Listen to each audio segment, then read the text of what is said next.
안녕하십니까. 2024 수능 프로젝트 라스트 원 강사 이기선입니다. 자, 오늘은요, 비대면 2강 시작하도록 하겠습니다. 오늘 비대면 2강 문학은요, 1, 2교시는 문학으로 갈 거고요. 3교시는 독서로 갈 건데 저번 1강보다는 조금 시간이 길어질 것 같아요. 지문이 아무래도 좀 많다 보니까 독서는 일단 필요한 지문만 진행을 하고 내신의 시험 범위에 들어가면 이제 그 부분을 또 촬영을 할 겁니다. 그러니까 문학은 전 지문을 수업을 하고요.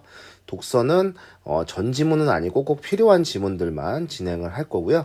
내신 때 들어가면 또 추가적으로 촬영을 할 예정입니다. 자, 오늘 일단 비대면 2강 문학은요, 고전시가 완료를 할 건데, 이제 장르의 특성이란 걸 할 거예요. 이 고전 문학은 장르가 있기 때문에 그 특성들이 복이나 이론 지문으로 나올 수 있거든요. 그래서 복이나 이론 지문으로 나올 수 있기 때문에 한 번만 알려드립니다, 이번에. 그래서 그런 장르의 특성을 묻는 것들이 수능 특강 앞부분에 배치가 돼 있어요. 그래서 그 장르의 특성을 할 거고요. 그 다음에 현실 반영 부분, 못했던 부분 진행하도록 하겠습니다. 자, 일단 강의 노트를 옆에 펼쳐 놓으시고요. 우리 교재는 46쪽 펼치시면 되겠습니다. 교재는 46쪽. 자, 그럼 진행을 해 보도록 할까요? 강의 노트 펼치시고 7쪽입니다. 강의 노트 7쪽. 여기 또 오타가 있어요. 고전시 가입했던 5번째 현실 반영 부분인데, 이 부분이 지금 지우셔야 됩니다. 지우고 장르의 특성으로 바꿔야 돼요. 자, 이제 뭐 우리가 고전 시가의 장르는 굉장히 많은데 그 좀 특성들을 알아야 되는 거는 고대가요, 향가, 고려가요. 시조나 가사는 어차피 시즌4에서 전략을 할 때 이제 전략적으로 시조의 전략, 가사의 전략을 시즌1에서 했는데 다시 한번 다룰 것이기 때문에 여러분들이 그때 보시면 됩니다. 자, 자주 출제되진 않아도 혹시 모르니까 하게 되는 거예요. 이게 한번 출제가 되면 또 모르면은 틀리는 경우가 있어서 장르 특성 해보도록 하겠습니다. 자, 먼저 우리가 이제 고전시가에 가장 처음에 오는 것은 바로 고대가요입니다. 이 고대가요는 사실 장르의 명칭은 아니고요. 이게 이제 오래된 작품들, 가장 오래된 작품들은 몇 작품 안 남아있기 때문에 그 작품들을 묶어서 고대가요라고 통칭을 합니다. 아주 오래된 시대를 우리가 이제 상고시대라고 하죠. 그래서 우리가 이제 고전 시가의 출발이라는 것은 바로 이제 농경 사회로부터 출발하는 건데 이제 과학이 발달하지 않았던 시기이기 때문에 사실은 하늘에서 비를 내리다던가 적절한 일조량을 뭐 준다던가 또 여러 가지 일어나는 그런 어떤 천문, 하늘에 관계된 이런 과학 현상에 대해서 당시 사람들은 그러한 지식이 없었기 때문에 이걸 관장하는 이제 신이 있다고 믿는 거죠. 뭔가 하늘에 이제 초월적인 존재 또는 그런 힘이 있다고 믿는 것이 가장 일반적입니다. 그러면 그 존재에게 잘 보여야 되겠죠. 그 존재에게 이제 무엇인가를 이런 신비한 힘의 무엇인가를 기원하는 것. 그것을 우리가 주술이라고 합니다. 주술. 혼자 하는 것보다는 여러 명이 하는 게 좋겠죠. 또 그리고 아무런 형식이 없는 것보다는 잘 보여야 되고 일정한 형식이 필요하기 때문에 집단적으로 무엇인가 의식을 행하면서 기원을 하게 됩니다. 그래서 우리가 그런 것들을 이제 제의라고 하죠. 그래서 여러분 한국사 시간에 배우겠지만 이 고대 시대에는 아무래도 재정일치사회였기 때문에 정치와 제사, 그러니까 하늘에 재를 올리는 것이 굉장히 중요한 의식이었어요. 그래서 우리가 우리의 문학이라는 것도 바로 거기서부터 출발을 합니다. 그래서 이런 제의에서 어떤 노래도 부르고 춤도 추고 음악도 있고 했겠죠. 거기엔 노랫말에는 당연히 뭐 가사라는 게 있기 때문에 그런 어떤 원시적인 이제 종합 예술, 원시적인 종합 예술에서 출발을 했다라고 생각하시면 됩니다. 그래서 우리가 이제 무엇인가 신비한 힘에 기원하는 주술성을 띈 작품이 구지가나 해가라는 작품이고요. 올해 수특에는 실리지 않았습니다. 근데 뭐 나올 수도 있죠. 그러다가 이제 집단적인 삶에서 개인의 삶으로 이제 관심을 갖는 거예요. 이 부분이 이제 중요하거든요. 그래서 개인적인 정서를 노래하기 시작을 합니다. 그래서 개인적 서정시로 분화가 된 작품이 황조가, 공무도화가, 정읍사 이런 작품들이 있어요. 그래서 우리는 이제 공무도화가라는 작품을 수특에서 배워볼 겁니다. 얘네들은 돌아가면서 이제 수특에 매년 달리 해가면서 실리고 있어요. 그 다음에 이 당시의 특징은 아직 이제 갈래별 분화가 좀 덜 일어났기 때문에 이제 어떤 갈래별로 분화가 덜 일어나서 운문과 산문이 이제 혼합된 형태입니다. 그래서 이제 분화가 아직 덜 일어났기 때문에 이 배경설화, 입에서 입으로 전해지는 배경설화와 함께 전하게 되고요. 입에서 입으로 구전되던 것이 이제 한문으로 기록이 되게 됩니다. 자, 그럼 첫 번째는 우리가 이제 이런 고대 가요를 먼저 배워볼 거고요. 그다음에 향가까지 해보고 이제 첫 번째 지문 한번 해보죠. 향가는 우리 민족 최초의 이제 어떤 장르라고 불릴 수 있는 정형화된 시가입니다. 신라 때부터 고려 시기까지 지어지게 되는데 우리가 배우는 작품들은 대부분 요 신라 시기에 지어진 요 시기의 작품이 되겠습니다. 그 최초의 하나 장르를 묶을 수 있는 하나 형식으로 묶을 수 있는 그런 갈래가 되겠고요. 이때는 우리 말은 있었지만 기록할 문자가 없었기 때문에 향찰로 표기를 합니다. 한자의 음과 혼을 빌려서. 그래서 이제 언어와 매체, 언어, 문법을 하는 친구들은 이제 고대 국어에서 이걸 배울 수도 있는데 수능에는 문법에서 수능에 나오지 않고 있습니다. 그리고 문학에서도 우리가 뭐 특별히 다루진 않아요. 그래서 한자의 음과 혼을 빌려서 향찰로 표기한다라는 거고, 향찰을 지금 이제 번역을 한 겁니다. 그게 나와 있는 거고요. 형식은 아직은 연이 분리되어 있지 않아요. 고려가요와 이게 이제 가장 큰 차이라고 볼 수가 있겠고, 크게 여러분 쉽게 생각하면 넉 줄, 8줄, 10줄 이렇게 형식이 되어 있다고 보시면 됩니다. 4구, 8구, 19는 연이 분리가 돼 있지 않다. 비연시라고 하거든요. 그래서 가장 기본적인 형식은 4구체겠고요. 가장 발전된 형태는 19체 한가입니다. 그래서 우리가 이제 19체 한가를 주로 사실 배우게 되는데 여기서는 지금 우리 교재에 실려 있는 거는 수능 특강에 실려 있는 건 헌화가 4구체 한가만 실려 있어요. 원래는 19체 한가가 더 자주 나오고 그리고 출제 확률도 높습니다. 여러분들 제망매가 배워보셨을 거예요. 제망매가. 이 제망매가가 바로 19체 한가입니다. 19체 한가는 3단 구성을 취합니다. 보통 이제 넷넷 둘이거든요. 기, 서, 결 이렇게 돼 있어요. 마지막 두 구를 낙구라고 하고 첫머리에 보통 아으 같은 감탄사가 옵니다. 정서가 집약된 거죠. 그래서 시사항의 전환이 좀 이루어져요. 그래서 시조에도 영향을 준다. 왜냐면 시조 종장에도 감탄사가 오는 경우가 많거든요. 그리고 이렇게 3단 구성을 취한다는 것도 시조도 초장, 중장, 종장 이렇게 돼 있잖아요. 시조도. 이렇게 돼 있고 우리 19체 한가도 이렇게 기, 서, 결 총 3단 구성을 취하고 있기 때문에 영향을 받았다 이렇게 생각하시면 되겠습니다. 그 종장에도 첫머리에 이렇게 감탄사, 어즈버 같은 감탄사가 오는 경우가 많아요. 화랑이나 승려 등 작자층이 다양하고요. 이 시기까지는 배경설화와 함께 전한다는 거 알고 계시면 되겠습니다. 그래서 고대가요와 향가 작품을 배워볼 거예요. 우리 교재 이제 46쪽 보도록 하겠습니다. 자, 교재 46쪽 펼치시고 자 먼저 가는요 우리 고대가요 중에 한 작품입니다. 이제 개인적 서정 단계로 넘어가서 지어진 작품 이게 되겠고요. 도화라는 건 이제 강을 건넌다는 뜻이죠. 그래서 배경설화가 있습니다. 우리 문제에 나와 있어요. 그 다음에 나는 사고체 한가가 되겠습니다. 가장 기본적인 형태고 역시 배경설화가 있겠고요. 그 다음에 이 시기에도 한시는 지어졌습니다. 중국에서 들어온. 그래서 한시 하나가 있네요. 을지문덕 장군께서 지으신 시기별로는 이제 고대가요가 더 이전 시대, 그 다음에 헌화가 가나다 순으로 좀 되겠습니다. 자, 그러면은 이제 보기를 먼저 좀 볼까요? 자, 3번 보기 보시면 우리가 배우는 고전문학 작품 중에는 배경설화나 창작 배경, 이제 가와 나는 배경설화가 있는 것이죠. 같이 전하는. 그 다음에 다는 창작의 배경이 있다라고 생각하시면 되겠습니다. 가는 우리나라의 가장 오래된 서정시 고대가요니까요. 서정시입니다. 개인적 서정시로 분화됐다고 그랬죠. 분화된 시기 다음이에요. 이 이전 시기에는 이제 집단적 주술성을 띈다고 말씀드렸습니다. 자, 배경설화는 이렇습니다. 같이 전하는 거죠. 고조선에 살던 백수광부의 아내가, 백수광부 이제 머리가 하얗게 센 사람을 뜻해요. 술에 취해 물을 건너던 남편이 물에 빠져 죽는 사건을 겪고 지은 것인데 이걸 이제 배를 수리하던 광리자고란 사람이 보고 자기 아내한테 이 사연을 이야기했더니 이제 아내가 이걸 듣고 공후라는 악기로 노래를 지어 불렀다. 이제 공무인이라고 하거든요. 그러한 배경설화가 전합니다. 남편이 물에 빠져 죽는 거예요. 이별의 정황과 관련이 있죠. 이별 노래가 아주 오래된 겁니다. 그러니까. 자, 나는 신라 성덕왕 때 창작된 향가예요. 높은 절벽에 핀 철쭉을 꺾어다 바칠 사람이 없냐는 아주 불가능한 거죠. 수로 부인의 질문에 아주 아름다운 모습의 아름다움을 지닌 그런 부인입니다. 모든 시종들이 고개를 저는 상황에서 암소를 몰고 가던 노인이 부인의 말을 듣고 꽃을 꺾어 바칠 때 이 노래를 불렀다. 다는 고구려 장수 을지문덕이 지은 한시인데 을지문덕은 거짓으로 패배하는 척하며 수나라 군대를 평양성 인근까지 유인한 후에 적장 우중문에게 일부러 보낸 겁니다. 의도를 가졌다는 얘기죠. 그래서 우중무는 자신이 함정에 빠진 것을 깨닫고 군사를 물리지만 살수에서 대패하고 맙니다. 이게 이제 전하는 역사적인 배경인 거죠. 이건 뭐 같이 전하는 배경설화가 아니고 여기 이 시에 깔린 역사적 배경입니다. 그래서 우리가 이제 살수대첩이라고 하죠. 자, 그러면은 작품 들어가 보겠습니다. 자, 백수광부의 아내가 지은 공무도화가 볼게요.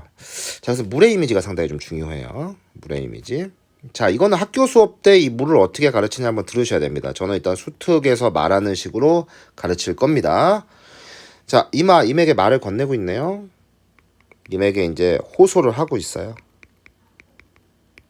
잠시 이제 필기가 어려우시면 영상 멈추고 중간중간 하시면 됩니다. 이마, 그 물을 건너지 마오. 만류를 하고 있어요. 물을 건너지 말라고. 왜? 물을 건너면 뭐 하게 되니까? 이별하게 되니까. 그래서 이미 이제 나를 떠나지 않았으면 하는 건 바람인 거죠. 그래서 이제 만류를 하면서 간절하게 이제 부탁을 하는 겁니다. 이마, 그 물을 건너지 마오. 그래서 이제 어떤 그 기원을 하는 거죠. 임은 끝내 마침내 그 물을 건너졌어. 그럼 나와 뭐 했다는 거야? 물을 건넜다는 건 이별을 했다는 거예요. 이 물이 이별의 이미지입니다. 그래서 임과 내가 이제 단절된 거죠. 그래서 기승전결로 지금 되어 있는데 어쨌든 지금 이별할 수밖에 없었던 거예요. 근데 물에 빠져 돌아가신 거예요. 죽음의 이미지입니다. 여기서는 사별을 한 거죠. 그 배경설화와 이제 관련해서 그래서 우리가 이제 거기서 당연히 비애를 느낄 수밖에 없는 거죠. 가신님을 어이할고 체념을 하고 이제 한탄을 하고 있는 겁니다. 그래서 마지막은 이제 어이할고 하는 건 어떤 영탄적인 표현을 쓴 거죠. 그래서 사별한 임에 대한 그런 비애와 한탄을 드러내고 있습니다. 마지막 세 번째 구와 네 번째 구는 좀 같이 여러분들 보시면 될 것 같습니다. 그래서 물은 결국 이런 죽음의 이미지와 함께 어떤 임과 나 사이를 가로막는 장애물로서의 역할도 하고 있죠. 그래서 함께 같이 보시면 되겠습니다. 자, 그 다음에 헌화가 꽃을 바친다는 거죠. 자, 볼게요. 자줏빛 바위가 서로 이제 만난 겁니다. 그래서 잡고 있는 암소, 아까 그 화자가 그 노인이라고 그랬죠? 암소를 끌고 가던 노인. 나를 아니 부끄러워하신다면, 그래서 이 님께서 그 수로 부인이 화자를 아니 부끄러워하신다면, 여기서 핵심은 꽃이죠. 꽃을 꺾어 바치오리다. 그래서 화자의 어떤 마음이겠죠. 수로 부인을 향한 사랑일 겁니다.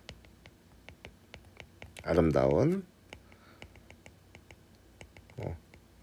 그래서 이제 그 원하는 것을 이 수로 부인이 원한 거죠. 사실은 수로 부인이 원한 거기 때문에 이것을 바치겠다라고 하고 있는 거예요. 그래서 수로 부인이 하는 거는 이제 뭐예요? 그 어떤 예찬을 하는 거죠.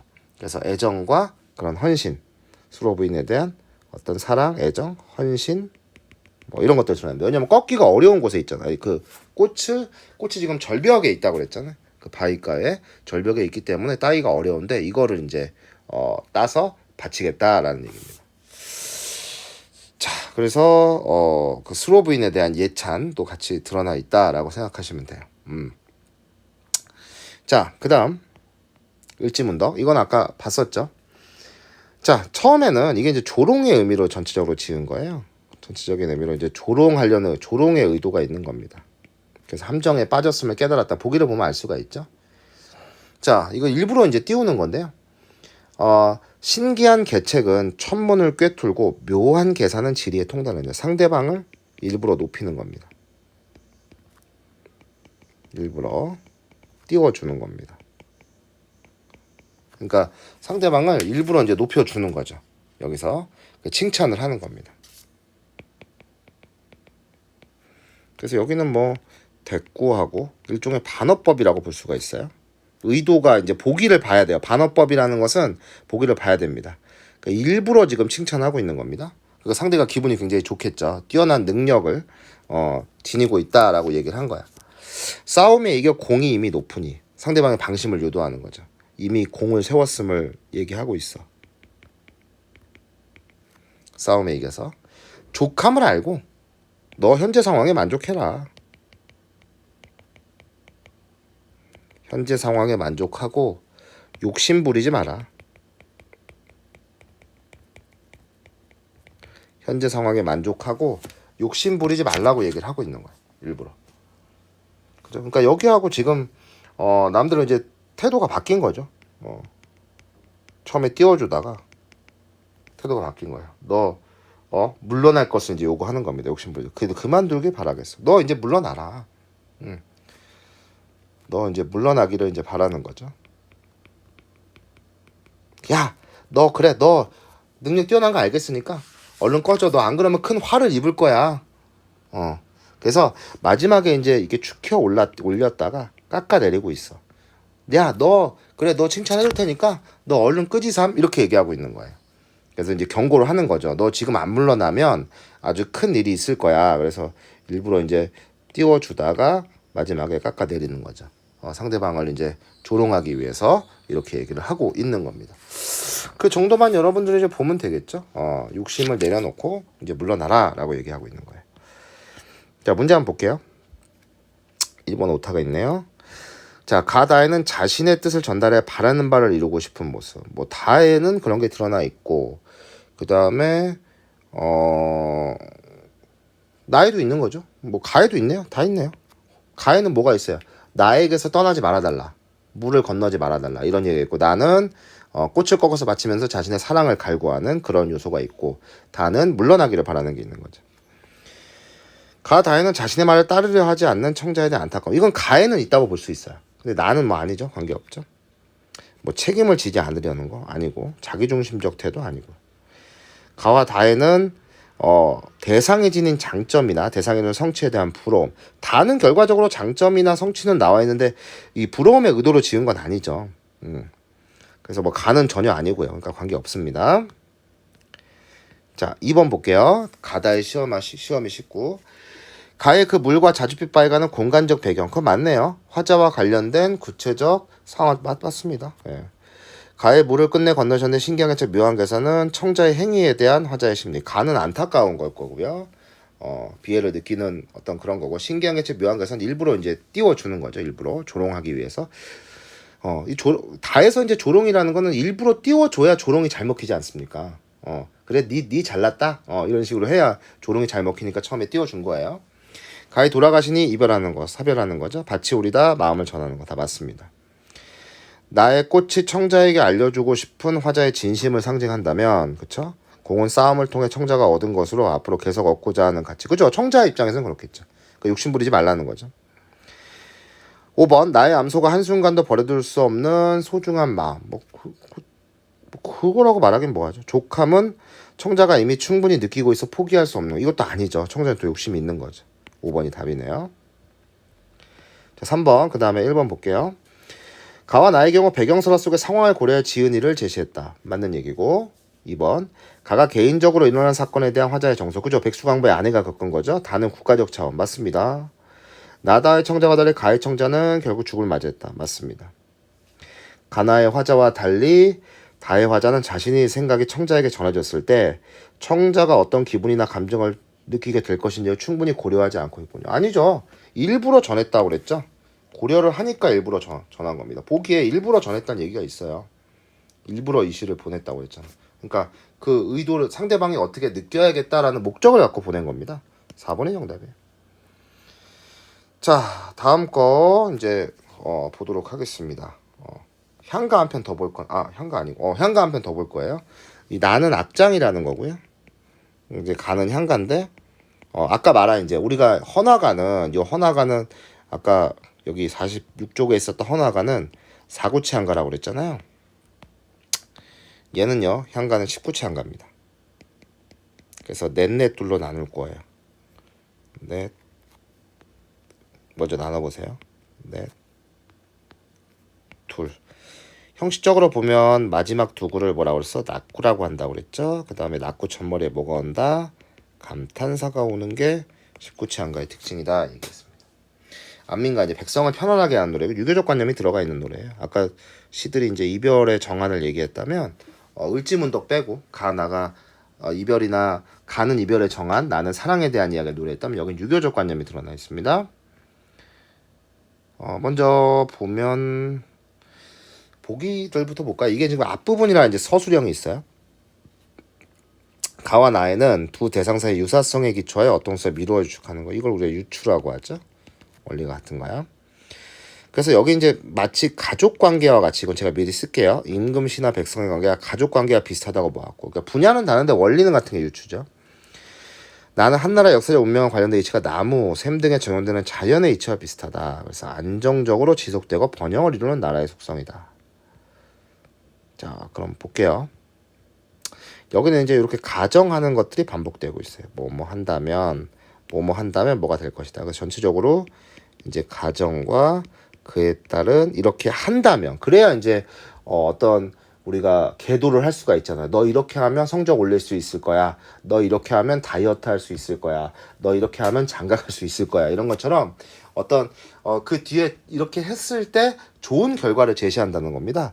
그래서 가정을 했을 때 바람직한 결과를 제시를 하고 있어요. 그래서 이것들을 쭉 세 군데에서 이렇게 제시를 하고 있습니다. 그럼 볼까요? 안민가, 백성을 편안하게 하는 노래입니다. 다 배경설화가 있어요, 이것도. 자, 임금은 아버지와 같고요. 신하는 사랑을 주는 어머니와 같고요. 아버지는 이제 잘 다스려야 되는 거죠. 임금은 아버지가 가족을 다스리는 것처럼 유추의 관계라고 그랬죠. 전체적으로 유추의 관계, 가족과 같이. 그래서 신하는 사랑을 주는, 어머니는 이제 사랑을 주는 거죠. 아이고, 가족들한테 사랑을 주는 겁니다. 백성은 어린아이. 어린아이는 뭐예요? 보살핌을 받아야 되는 거죠. 보호를 받거나 보살핌을 받아야 돼요. 만약에 우리가 가족 관계처럼 이렇게 임금과 신하가 임금과 신하 백성이 이런 관계가 된다면, 이렇게 이런 관계가 된다면 나라가 어떻게 될 것이다. 발전할 것이다. 이렇게 얘기하고 있는 거예요. 잠깐만, 발전을 할 것이다. 그래서 서로 간에 이런 어떤 책무를 지금 강조하고 있는 겁니다. 그러니까 가족과 같은 책무인 거죠. 그래서 백성이 사랑을 알 것이다. 임금과 신하가 이렇게 한다면, 그러니까 백성들은 사랑을 받고 신하는 사랑을 주고 임금은 그걸 잘 다스리면 되는 거예요. 가족과 같이. 그 책무를 강조하고 있는 거예요. 자, 꾸물거리며 사는 물세, 이제 백성들을 의미합니다. 이 땅에 사는 뭐 백성들이나 뭐 여러 가지 어떤 물것들, 사는 것들. 이들에게 중요한 건 이들을 잘 먹여 다스리면 됩니다. 이게 이제 다스림의 방법이죠. 이게 통치의 방법입니다. 잘 먹이는 게 제일 중요하죠. 이들 잘 먹어 다스린다면 이들이 이렇게 말할 거라는 거예요. 이 땅을 버리고 어디로 가리 하는 건 백성의 판단을 인용한 겁니다. 백성들이 이렇게 생각을 한다는 거예요. 잘 먹여 다스리면. 그러니까 이렇게 이 먹여 다스린다는 건 요렇게 말할 수 있는 하나의 조건이 되는 거예요. 조건. 잘 먹여 다스리면. 통치 방법이라는 거죠. 나란히 잘 유지될 것임을 알리라. 그러니까 백성들 잘 먹여 다스려야 된다는 거죠. 그래서 그 다음은 임금답게 신하게 백성답게 각자의 위치에서 각자 본분에 충실한 거죠. 각자의 위치에서 본분에 충실한다면 나란히 어떻게 되는가? 태평해질 것이다. 이게 이제 궁극적으로 바라는 거죠. 그래서 첫 번째는 가족과 같이 임금시나 백성의 관계가 일이 되면 나라가 좋아질 거고요. 통치 방법으로 백성을 잘 먹이는 것, 그다음에 각자의 본분에 충실한 것, 이것을 굉장히 중요하게 여기고 있습니다. 자, 그 다음에 나는 용벼천가입니다. 이제 조선 건국과 관련이 돼 있어요. 이것도 이제 원래는 만약에 있으면 보기가 나올 거고, 보기 없으면 크게 신경 안 써도 되고 어렵지 않습니다. 그래서 조선이라는 국가는 어떻게 보면 역성혁명, 즉 배신을 해서 건국한 국가라고 볼 수가 있겠죠. 고려 왕조의 어떤 정통성을 부정하고 자신들이 나라를 세우기 위해서 세력을 규합해서 신진 4대부들이 세운 그런 나라입니다. 그러다 보니까 사실 백성들에게 뭔가를 우리를 잘 따라라 라고 얘기하기에는 좀 명분이 부족하죠. 그래서 가장 중요한 명분을 만드는 방법은 일부러 명분을 만드는 거죠. 우리가 조선이란 나라가 지금 만들어진 거는 오랜 세월부터 역사적으로 너무 당연한 결과였고 당위성이 있는 것이고 이 나라는 앞으로 번영할 나라야. 그러니까 이런 노래를 통해서 노래를 만들어서 이런 것들을 전달을 시킨 겁니다. 그러니까 목적성이 있는 거죠. 조선 거국의 이제 정당성이냐 앞으로 나라 어떻게 다스릴 것이냐 이런 거를 좀 부각시키기 위해서 조선 건국에, 그래서 이거는 목적성을 가지고 지은 작품이다 이렇게 생각하시면 됩니다. 자, 2장과 125장 가장 유명합니다. 가장 많이 나오고요. 여러분들 문법에서도 봤을 거예요. 고1 때 내신 문법 하면서도 여러분들이 많이 봤을 겁니다. 자, 그래서 여기 첫 번째 구절은 사실 현대어 풀이가 좀 있으면 좋은데 이걸 미리 모르면 좀 어렵겠죠. 그래서 여기는 이제 대꾸로 되어 있습니다. 비유와 상징, 대꾸가 나와 있는 거고요. 자, 뿌리가 깊은 나무는요. 뿌리 깊은 나무는 뿌리가 깊다는 건 상징성이 있는 거에다 비유한 겁니다. 기초가 튼튼한 나라를 얘기하는 겁니다. 역사적으로 기초가 튼튼해요. 이거 이렇게 좁은 데니까 안 써지냐. 기초가 튼튼한 나라 이렇게 쓰시면 됩니다. 그 다음에는 이어 적게 한 거죠. 바람입니다. 바람. 바람은 이제 이 나라에 가해지는 시련이나 고난을 얘기하죠. 바람에 안이 미칠세. 안이 흔들려요. 안이 흔들려요. 흔들림이 없어요. 바람이 있어도. 기초가 튼튼하니까. 그래서 꽃은 꽃입니다. 꽃. 꽃이 좋고 여름은 열매예요. 열매.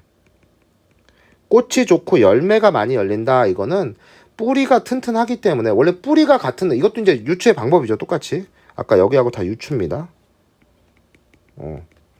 유추인데 뿌리가 튼튼한 나무가 꽃이 그만큼 아름답고 꽃이 좋고 열매가 많이 열리자 하다는 많다잖아. 열매가 많이 열리는 것처럼 이 기초가 튼튼한 나라도 시련에 안 흔들리고 알겠지?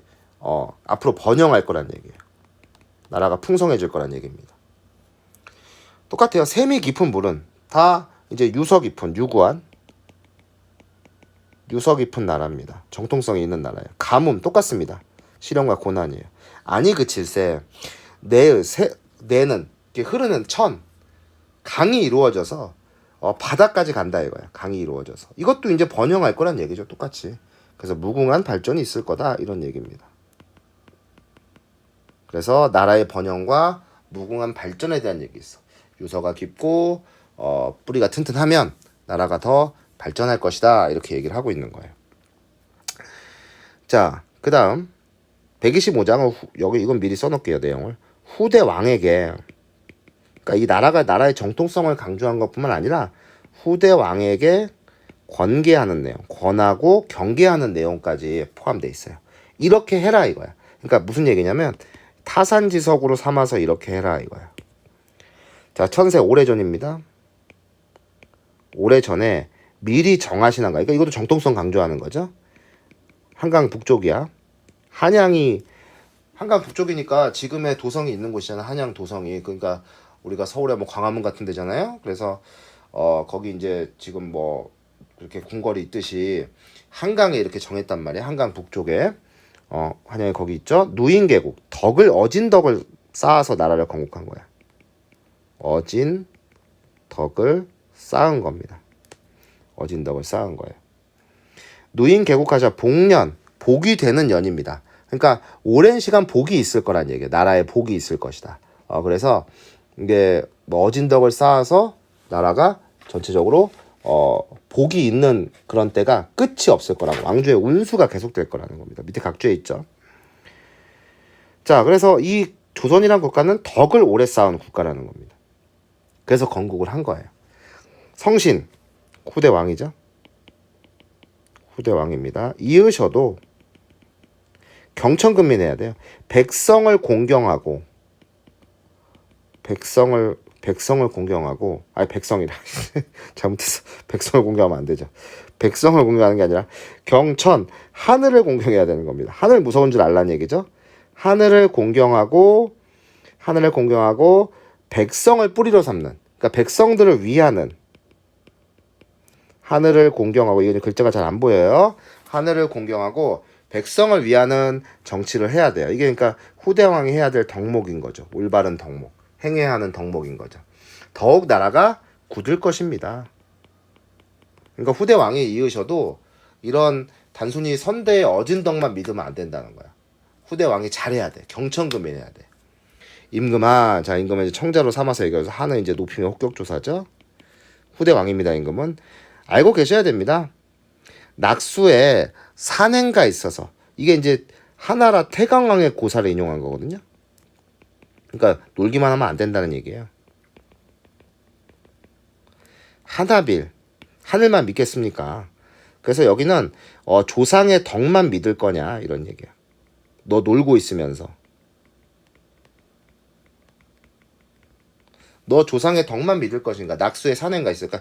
너 거기 정사를 잘 돌보지 않고 사냥만 하러 가서 너 놀고만 있고 조상의 누인계곡한 조상의 덕만 믿을 거냐? 그래서 훈계하고 있는 거야. 그러니까 경천근민을 잘 해야 된다라는 걸 얘기하고 해주고 있는 거야. 아무리 조상들이 덕을 많이 쌓아서 놀기만 하면 안 돼요. 자, 그럼 아까 뭐 1번은 봤고요. 2번 기억 미음에 대해 이해한 내용 한 적절한 거. 기억이 니은을 먹여 살려. 백성을 먹여 살려요? 안 되잖아. 니은이 디귿에서 삶을 이어가다. 그쵸? 백성들이 이 땅에 있어야 뭐 통치자도 명분이 생기는 거 아니에요? 2번이 정답. 3번 바라는 결과를 얻기 위한 선행 조건이라고 쓰시면 될 것 같아요. 선행 조건 어떻게 해야 된다. 그래서 가는 먼저 임금 신하 백성이 본분에 충실하면 나라가 태평해질 거라고 얘기하고 있죠. 그 다음에 나는 임금들이 뭐 한다면 경천근민해야 돼. 마지막 125장에 나와 있어. 하늘을 공경하고 백성을 위하는 정치를 해야 돼. 나라의 기반을 더욱 굳으시리이다 얘기했죠. 굳건히 할 수 있다라고 얘기를 하고 있어요. 그래서 놓친 부분은 여러분들이 설명을 들으면서 필기를 하거나 혹은 필기 내용이 글씨가 잘 안 보인다라고 하면 여러분들이 카톡으로 질문해 주시면 되겠습니다. 자, 그러면 다음 거 넘어가 볼게요. 이제 고려가요가 나오거든요. 그래서 먼저 강의 노트 다시 7쪽 강의 노트 보겠습니다. 자, 고려가요입니다. 당연히 뭐 고려가요니까 고려시대에 지어진 거죠. 그래서 요거는 처음에 민중들 사이라는 게 중요해요. 민중들에게 사용이 되는 겁니다. 그래서 작년 입에서 입으로 전해지다가 후대에 기록이 되게 돼요. 조선시대. 그래서 민중들 사이에서 구전되던 거 보니까 당연히 진솔한 삶을 다룹니다. 굉장히 솔직하고 그런 솔직한 표현들이 많이 등장합니다. 진솔한 삶을 다루고 있고요. 전승 과정은 입에서 입으로 전승이 되다가 궁중에서 연주가 되는데 이 부분이 중요합니다. 자, 이 부분이 한번 2017학년도 6월 달에 모의고사에 나온 적이 있어요. 그래서 다 틀려왔는데 이 동동, 우리가 이제 수능 특강에서 동동을 할 거거든요. 이 동동에도 첫 번째 연애 1년에 이런 송축의 내용이 들어가 있어. 우리 근데 수능 특강에 지금 빠져 있습니다. 수능 특강에 그 부분이 빠져 있는데 이 송축이라는 건 나라의 번영이나 나라의 안녕이나 국가의 안녕이나 뭐 임금의 평안함이나 어떤 덕이나 복 같은 걸 기원하는 게 이제 송축, 송도라고도 하거든요. 이게 무슨 얘기냐면 처음에 입에서 입으로 전승이 될 때는 사랑 노래가 주로 많았을 거예요. 진솔한 삶이니까. 그럼 우리가 이제 앞에서 연군가 충신 연주지사의 작품에서 해봤지만 이 사랑 얘기는 뭘로 치환되기가 좋아요? 임금과 신하의 충절, 이 사이에 어떤 충절로 치환되기가 좋죠. 그래서 궁중에서 이제 악보를 붙여서 연주를 한 거거든요. 거기에 이제 이런 내용들을 더 삽입해서 더 어떤 그런 뭐 뭔가 기원을 한다든지 이런 것들이 더 들어가게 된 겁니다. 좋은 내용들이. 그래서 조선시대 한글로 기록되면서는 너무 진솔한 사랑 얘기다 보니까 좀 예법에 어긋난 것들은 남녀 상열지사라에서 빠지기도 했어요. 이런 것들은 좀 배제되기도 했어요. 송축은 그래서 덕과 복을 비는 내용입니다. 구전되었기 때문에 이게 작가가 여러 명일 거 아니에요. 작가 여러 명이다 보니까 연과 연의 연결이 그다지 유기적이지 않아요. 동동도 사실 1년과 나머지 연의 연결은 유기적이지 않습니다. 왜? 누가 이렇게 보면 이렇게 전승 과정에서 어떤 연을 삽입하고 어떤 연을 삽입하고 빼고 이럴 수 있으니까 가변성이 있는 거죠. 그래서 그런 가변성이 존재해요. 작가가 딱 한 명이 아니니까. 그 다음에 입에서 입으로 전달을 하고 구전이 되고 향유가 됐으니까 좀 흥이 나야 될 거 아니에요. 노래다 보니까 음악적 요소가 있었잖아. 그래서 반복되는 후렴구, 여음구, 조음구가 존재를 하고 이건 내용과 관계없는 음악적인 요소나 혹은 송축의 내용이 들어가기도 합니다. 형식은 향가하고 다르게 연이 분리돼 있어요. 좀 더 세련된 거죠. 주로 이제 삼음보, 음보율이라는 거는 우리가 이제 시조나 가사는 사음보이잖아. 끊어 읽는다니 음악적 역시 요소라고 보시면 됩니다. 그래서 하나, 둘, 셋 이렇게 끊어서 읽는 거고요. 조선시대 시조나 가사에 비해서 관념적인 내용보다는 진솔한 내용이 좀 더 많습니다. 관념성보다는 진솔한 내용이, 솔직한 내용이 조금 더 많다. 이렇게 생각하시면 되겠습니다. 자, 고려가요 봤어요. 이 내용들은 여기서부터는 출제가 잘 되기 때문에 여러분들 한번 보셔야 됩니다. 자, 그러면은 됐고 이번에 교재로 넘어가시죠. 자, 가는 고려가요고요. 이제 12가사라고 그래서 요거는 조금 다른 겁니다. 고려가요 아니에요. 나는 이제 우리가 동동 배워보려고 한 건데 이게 총 원령체로 돼 있어요. 원령체라는 거는 이제 조선시대 농가원령가라는 게 이제 나오기 전에 이게 이제 시조가 되는 겁니다. 그래서 월별로 되어 있습니다. 강견이 월별로. 그래서 원령체 이제 고려가요인데 원령체의 시초가 됩니다. 그래서 이게 원령체다 보니까 각 계절 어떤 계절의 특징이라던가 우리가 계절의 특징, 그러니까 절기라는 거 있죠. 그 절기라는 게 나와 있고요. 그 다음에 거기 행하는 이제 어떤 민속 풍속, 그래서 그 세시 풍속, 그때 행하는 여러 가지 풍속들이나 명절 이런 것들이 나와 있어요. 그래서 이런 것들이 잘 나와 있는 사료로서의 역할도 굉장히 잘 되어 있습니다. 전체적인 이별의 정안으로 되어 있어요. 1년은 아까 송축의 내용이 들어가 있다고 그랬죠. 자, 그러면 같이 한번 들어가 보도록 하겠습니다. 자, 정월은 1월입니다. 앞에 이제 1년에, 이게 지금 사실 따져보면 2년이에요. 1년에 송축의 내용이 원래 있었다고 해서 빠져 있습니다. 그래서 학교에서는 이거를 프린트를 주고 전문을 할 수도 있고 내신에 내기도 좋으니까 여러분들이 참고해서 잘 알아두시면 좋겠어요. 자, 정월의 냇물은 얼고자 녹고자 하는데 이게 변화가 있습니다. 이 당시에 정월은 이제 2월 뭐 중순 후반쯤 되니까 이제 서서히 좀 추웠던 계절이 좀 지나가는 거죠. 그래서 이제 변화가 있고 이제 녹이는 것도 있어요. 그 냇물. 근데 세상 가운데 나선 이 내 몸. 이 내 몸은 홀로 지내는 거예요. 이 화자의 상황이 나와 있죠. 그러니까 나는 지금 이렇게 냇물은 이렇게 변화가 되어 있고 녹기도 하는데 내 마음은 아직도 얼어붙어 있는 겁니다. 아직 겨울이에요. 아직 겨울입니다. 아직 겨울과 같이 지금 어떤 상황이 이어지는 거야. 내 마음은 아직 녹지 않았어요. 그럼 나와 냇물은 뭡니까 서로? 처지가 반대된 거죠. 그럼 얘는 내 외로운 정서를 부각시키는, 외로움의 정서를 더 부각시키는 객관적 상관물이 되는 거죠. 그러니까 냇물은 녹기도 해요. 근데 내 마음을 녹여줄 님은 녹질 않았어. 나는 지금 아직 얼어붙어 있단 말이야. 녹지 않았어요. 내 마음은 얼어붙어 있어. 세상 가운데 홀로 나온 날. 겨울과 상황이 같은 거죠. 아직 나는 겨울이라는 거야. 선생님 마음도 그렇습니다. 자, 그래서 외로운 상황, 얼어붙은 상황이 이어지고요. 한탄하고 있는 거죠. 외로움과 한탄 정도라고 보시면 될 것 같아요. 자, 그 다음에 2월, 이제 연등제라는 게 있어요. 2월에 연등제라 등을 켜고 이제 뭔가를 하는 건데, 그 달의 세시 풍속이라고 보면 되죠. 자, 2월의 보름에 높이 켠 등불 갖고 비유하는 거죠. 그게 만인을 비추실 모습이었다. 우리가 흔히 이런 이별의 시에서는 임을 절대적 가치로 놓는 경우가 많죠. 그래서 비유하면서 임을 예찬하는 겁니다. 임의 어떤 덕, 만인을 비추실, 만인에게 등불이 되는 그 임의 덕이나 인품을 예찬하는, 그게 마치 등불 같다는 겁니다. 저도 여러분들의 등불이 되고 싶습니다. 저도 여러분들의 등불. 그래서 이건 임의 덕을 지금 비유한 거예요. 자, 여기 이제 아으동동 다리가 두 개 나왔죠. 이걸 이제 후렴구라고 합니다. 후렴구. 여기 이제 아으하는 거는 우리가 사실은 어떤 흥을 돋우는, 이렇게 그냥 이렇게 있는 거는 흥을 돋우는 조음구나 여음구라고 해요. 음악적인 요소라고 했죠. 파란색으로 쓰세요. 미안. 파란색으로 써라. 파란색으로. 조음구, 여음구. 그래서 이거는 내용과 관계없이 그냥 한 번씩 추임새 같은 거 넣는 거죠. 이런 것처럼.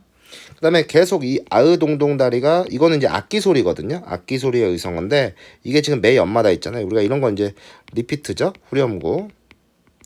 매 연마다 반복해서 이제 연과 연을 구분 지어주고 반복이 되기 때문에 역시 운율적 요소도 있고 연마다 이렇게 통일성도 줍니다. 통일성도 줘요. 그래서 이런 거는 이제 악기 소리의 의성어다. 흥을 돋운다. 그러니까 후렴구도 어떻게 보면 조음구, 여음구의 일종이죠. 됐습니까? 그래서 뭐 아으동동 다리는 후렴구, 아으는 조음구, 여음구인데 후렴구도 조음구, 여음구가 같다. 이렇게 생각하시면 돼요. 자, 그 다음에 4월 볼게요. 이제 4월은 새가 다시 돌아와요. 4월 아니죠. 오시는구나. 꾀꼬리새는 이제 돌아온 거죠. 근데 누구는 안 와?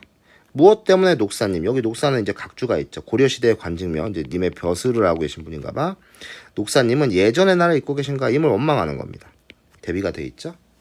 이거 녹사, 그러면 이 꾀꼬리새도 뭐가 될 수 있어? 역시 객관적, 나의 정서를 심화시키는 객관적 상관물이 됩니다. 옛날에 잊고 계신가? 안타까움과 원망이 있는 거죠. 서운함과 원망이 있는 겁니다. 꾀꼬리새는 돌아왔는데 왜 임은 안 오냐 이거지. 자, 8월 보름입니다. 가윗날, 우리가 한가위라고 하죠. 추석입니다. 추석 명절이죠. 한가위.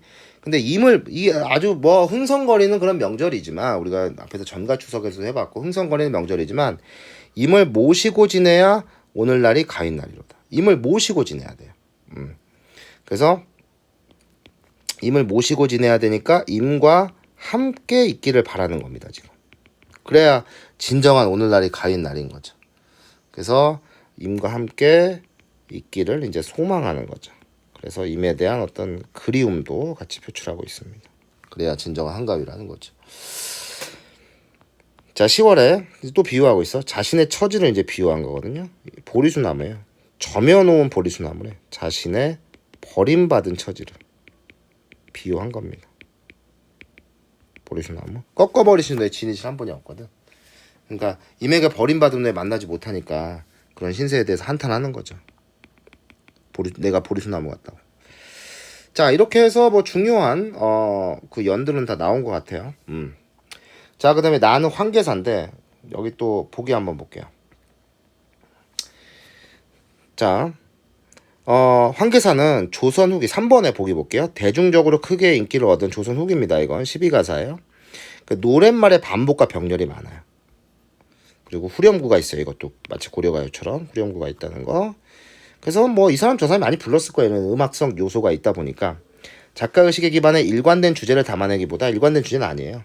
그러니까 이 12가사가 고려가요 같은 느낌이 드니까 같이 묶은 것 같아요. 그래서 고려가요도 사실은 일반적인 주제가 아닌 경우가 많거든요. 아까 연과 연이 유기적이지 않다고 그랬잖아요. 그래서 여러 갈래의 기존 작품들로부터 청중에게 익숙한 표현을 차용하고 조합한 거야. 그래서 표현의 일부를 수정하기도 하고 주제와 정서가 유지되기도 하고 변하기도 해요. 또 차용한 표현들이 노랫말에 삽입되면서 작품이 전달한 주제와 동떨어진 표현이 나타나기도 하고. 그래서 이런 것들은 이제 청중의 즐거움을 중시하거나 연행 현장의 통속적 유흥성을 반영한 결과다. 그러니까 즐거움을 중시한다 이렇게 생각하시면 돼요. 그래서 여기 이제 우리 상사별곡 앞에서 공부했죠. 요 상사별곡이나 요 사설시조, 도연명의 사시, 구운몽, 사설시조 등이 들어가 있다라고 생각하시면 되겠습니다. 그 다음에 4번 보기 보시면 간은 자신이 처한 이별의 상황이죠. 거듭 환기하면서 슬픔과 원망 아까 우리가 봤죠. 임의 훌륭함 예찬 이거 어디 있었어? 2월에 있었죠. 2월.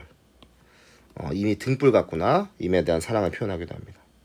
나의 화자는 의문문의 형식을 빌려 떠나는 돌아오지 않는 임에 대한 원망. 그래서 이별이 지속되는 우리 임에게 있다는 태도를 보이지만 그리움도 나타낸다. 원망이 있어요. 자, 앞에는 상사별곡에서 우리가 봤던 구절입니다. 그거를 다 이제 인용하고 차용한 것들이 많다는 거야. 그래서 그거는 3번에서 여러분들이 확인하시면 되겠습니다. 어디서 차용을 했는지. 자, 이건 자신의 상황을 드러내는 거죠. 1조 하루아침에 난군 이별 후에 소식조차 끊어져서 자네 정말 못 오던가 무슨 이건 사설시조예요. 그러니까 여기는 지금 상사별곡, 여기는 지금 사설시조 이렇게 들어가니까 유기적이지 않죠. 그래서 여기는 지금 이별의 상황이 나옴과 동시에 자신이 처한 그 다음에 자네 일정 정말 꼭 못 오던가 무슨 일로 아니 오더냐 하고 임을 원망하고 있어요. 이별의 상황 속에서. 그 다음에 열가특이에요. 이게 이제 어떤 그 반복이 되면서 후렴구 같이 이제 반복이 되고 있죠 지금. 그래서 이 아예야 하는 건 제3자를 갑자기 내세웁니다. 제3자를 내세워서 뭔가 답답한 말을 내가 이렇게 하소연한다 이거야. 그래서 자신의 지금 답답함을 이 말을 좀 들어달라 나 답답해 답답한 마음을 호소하고 있어요. 이게 이제 여기도 있고 답답한 마음 호소한 거 여기도 있고 여기도 있죠. 후렴구 아까 호소라고 쓰시면 돼요. 답답한 마음 호소. 그래서 여기 지금 어딨냐 여기 후렴구가 이렇게 첨가되기도 한다. 3번에 보기 보면 나와 있잖아요. 그 얘기예요. 자, 그래서 이별의 상황 우리가 봤고요. 자, 황혼 저문 날에 개가 지저 못 오는가? 왜 못 오냐? 개가 지저 못 오느냐? 이것도 이제 다른 사설시조에 사실 이 개 짖는 얘기가 나와요. 장애물 첫 번째고. 물이 깊어오는가? 이 장애물이 쭉 열거가 돼 있죠. 장애물 2, 3번입니다. 너 그래서 못 오는 것이냐? 그래서 이 지금 구절을 보시면 여기 무슨 일로 못 오던가 여기 무쇠성을 쌓고 너 그래서 장애물들을 쭉 열거한 사설시조가 있거든요. 그래서 이런 것들이 지금 반복이 이렇게 돼 있습니다. 그래서 너 장애물이 있어서 못 오는 거냐고 계속 원망의 감정을 조금 더 심화시키고 있죠. 춘수가 만사태 가고 하온이 다기봉하는 건 아까 도연명의 사실을 인용한 겁니다. 도연명의 사실을 인용한 거예요. 그래서 각주에 이거 어떤 거 나와 있죠. 너 그래서 춘수가 만사태하다라는 것도 역시 물에 관한 얘기고, 하온이 다기봉하는 거는 어떤 산에 관한 얘기니까, 물이 깊고 산이 높고 혹은 개가 짖어서 너 못 오는 것이냐, 그 원인을 본인이 추측해보고 있어요. 자, 그 다음은 어디를 인용한 것이냐면 우리가 잘 알고 있는 구운몽을 인용한 겁니다. 구운몽을 차용한 거죠. 한 곳을 들어가니 육관대사 성진이는 석교상에서 팔선열들을 입고 일어난다. 이거는 사실은 우리가 이별의 내용과는 관계가 없죠. 그래서 주제와 이건 동떨어져 있어요. 근데 아까 이건 왜 있다고 그랬어? 그냥 사람들한테 익숙한 구절을 차용을 한 거야. 통속적인 유흥성이라고 그랬죠. 통속적인. 그래서 여기 나와 있는 얘기. 그래서 우리가 3번에 청중의 즐거움을 중시하는 거, 연행 현장의 통속적 유흥성을 반영한 것이다, 이렇게 생각했어. 알겠죠? 이게 환계사의 특징이라고 그랬어요. 그래서 지어자 좋으시고, 이게 통속적 유흥성을 보여주는 거야. 아, 좋다, 이게 뭐 흥이 난다, 뭐 이런 얘기입니다. 그래서 여기 통속적 유흥성이라고 써놓으시고, 자, 병풍에 그린 환계수탉. 이 제목과 관계된 거죠. 이게 환계사니까. 두 날에 병풍에 그린 수탉이 두 날에 둥덩 칠 수가 있어. 또 짧은 목을 길게 빼어 긴 목을 에우리어 여기 이제 묶어서 사경 1점에 날새라고 꽃기어 울거는 오려는가. 그러니까 요 구절은 무슨 구절이냐면 사경 1점은 1시 24분이잖아요. 병풍에 우는 그 닭이 울 리도 없을 거고, 날개를 치고. 그 다음에 우리가 닭이라는 것도 보통 새벽에 이렇게 그 아침이 될 때 꽃기어하고 울잖아요. 근데 사경 1점은 각주에 보시면 알겠지만 1시 24분이에요. 그 시간에 울겠어요? 그러니까 이거는 뭔가 지금 불가능한 상황, 이것도 고전시가에 많이 나오는 겁니다. 불가능한 상황, 그렇게 울거든 오려는가 하는 거는 그만큼 내 기대치가 좀 낮아졌다는 얘기입니다. 그러니까 불가능한 상황 서쪽에서 재회가 어렵다는 것을 얘기해주고 있어요. 아, 임과 나의 재회가 좀 어렵지 않을까, 이렇게 생각하고 있는 겁니다. 그래서 그런 재회하기 어려운 상황에 대한 그런 어떤 절망감이 좀 드러나는 그런 구절이라고 볼 수 있죠. 또 이제 아까 그 사설시조 보면 자네 어이 그리하여 아니 오던 거, 그래서 안 오는 것이냐. 자, 그 다음은 또 다음 구절 또 달라요. 이렇게 유기적이지가 않으니까 너는 죽어 황하수가 되고 황하의 강이 되고 나는 죽어 도대선 배가 돼가지고 서로 이제 일종의 분신이죠. 밤이나 낮이나 밤이나 바람 불 거 물결친다 둥덩실 떠서 놀자. 또 이 얘기는 뭔가 현실에서는 불가능하니까 지금 차라리 죽어서 이렇게 만나자. 죽어서라도 재회하고자 하는 그런 어떤 소망을 표출하고 있어요. 기대감이 있는 거죠. 여기는. 죽어서라도. 현실에서는 이렇게 못 만나니까, 님이 오질 않으니까 지금. 그래서 상상을 해보는 겁니다. 나는 황하 강이 되고 너는 배가 돼서 이렇게 우리와 함께 놀아보자. 죽어서라도 재회하고자 하는 그런 소망이 있다라고 생각하시면 되겠어요. 자, 그 다음 저 달아보느냐, 달을 청자로 삼고 있네요. 임 계신데 밝은 빛을, 임 계신 곳에 밝은 빛을 빌리려면 나도 보고 싶다. 그래서 임의 무사를, 나름대로 무사함을 기원하면서 임 계신 데의 밝은 빛을 그렇게 빌려서 나도 그것을 임을 보고 싶다는 거야. 그래서 여기는 어떤 임에 대한 그리움을 드러내고 있어요. 임을 보고 싶다는, 그 달빛을 빌려서 임을 보고 싶다는. 그래서 임의 무사를 기원하면서 밝은 빛을 통해서 임을 보고 싶다는 그리움을 표출하고 있습니다. 자, 추월의 양명이 아까 여기도 이제 도연명의 사실을 인용한 거예요. 달이 밝아 못 오는 거 다시 또 막 이 뒤죽박죽이에요. 여기 아까 그 장애물 이 네 번째입니다. 달이 밝아 못 오던가 어디를 가고 사느냐, 다시 한번 임에 대한 원망을 표출하고 있습니다. 오지 않는 임에 대한 원망을 표출하면서 끝을 맺고 있어요. 뒤죽박죽이죠. 자, 여기는 빠르게 여러분 답만 골라보겠습니다. 1번 가와 나에 대한 설명. 가는 시간의 흐름에 따른, 뭐 그건 맞는 얘기죠. 나는 공간의 이동. 공간의 이동이라고 보긴 어려워. 이게 막 뒤죽박죽 돼 있기 때문에 아니고요. 2번 가와 달리 나에는 제3의 인물 청자. 누구예요? 이 아해야 하고 있죠? 맞습니다. 2번이 답. 자, 그 다음 2번 볼게요. 기억 니은에 대한 거. 기역과 니은은 잘 아니고요. 그 다음에 그 황계수탁 매개체 아니잖아요. 그래서 기역은 지금 뭡니까? 꾀꼬리새, 황계수탁. 기역은 임에 대한 인식 변화. 그럴 수가 없죠. 기역은 문제의 원인 아니고. 기역은 임을 향한 서운한 감정. 그죠? 임 왜 꾀꼬리새는 왔는데 임은 왜 안 오냐? 객관적 상관물이잖아요. 서운함이나 원망을 더 심화하는 겁니다. 니은은 자신이 바란 일의 신용과 희박하다. 그죠? 꾀꼬리가 그렇게 된다는 건 꾀꼬리래. 황계가 그 닭이 그렇게 된다는 건 불가능하잖아요. 그래서 맞습니다. 5번이죠. 자, 3번 볼게요. 일조 난군 이별 후에 우리 이건 배운 겁니다. 소식조차 돈절하여는 화자가 처한 상황을 제시하기 위해 상사별곡에 사용된 표현을 차용한 것이다. 맞고요. 보기랑 같이 보시면 돼요. 그 다음에 2번 자네 일정 못 오던가 무슨 일로 아니오더냐 자네요. 이거는 익숙한 사설시죠. 맞는 얘기입니다. 춘수가 만사택하니 하오니 닭이봉하니 추월이 양명이 아닌 사시에서 한문 표현의 일부를 가져다 쓰면서 토를 달아 변형한 거 다 맞아요. 4번 한 곳을 들어간 육관대사 성진이는 지어져 좋으시고 함께 작품 주제와 먼 표현이지만 통속적이요. 그래서 먼 표현이죠. 정답은 5번인데 이건 쉬워요. 1, 2, 3, 4번이나 이런 건 조금 여러분들이 모를 수도 있는데 5번을 보시면 여기 황계수탁 나온 부분 아까 뭔가 불가능한 상황을 설정해서 임을 만나기 어려운 절망감을 표현했다고 그랬잖아요. 그래서 기존의 사설시조는 여기 보시면 알겠지만 여기 그 벽상에 그린 황계수탁이 하면서 이 정도 내용은 여러분들 읽을 수 있죠. 우리가 놀자고 흥을 내면서 흥취를 얘기하고 있는 겁니다. 흥취. 회외 쳐 울도록 놉시다. 실컷 놉시다. 근데 주제와 정서가 유지된 건 아니죠. 내가 임을 만나기 어렵다는 절망감이니까. 그렇기 때문에 이거를 바꾼 겁니다. 주제와 정서를 바꿨어요. 흥취에서 그런 어떤 임을 만나기 불가능하고 뭔가 절망 쪽으로 바꾼 것이다. 이렇게 여러분들이 생각해 주시면 되겠습니다. 됐습니까?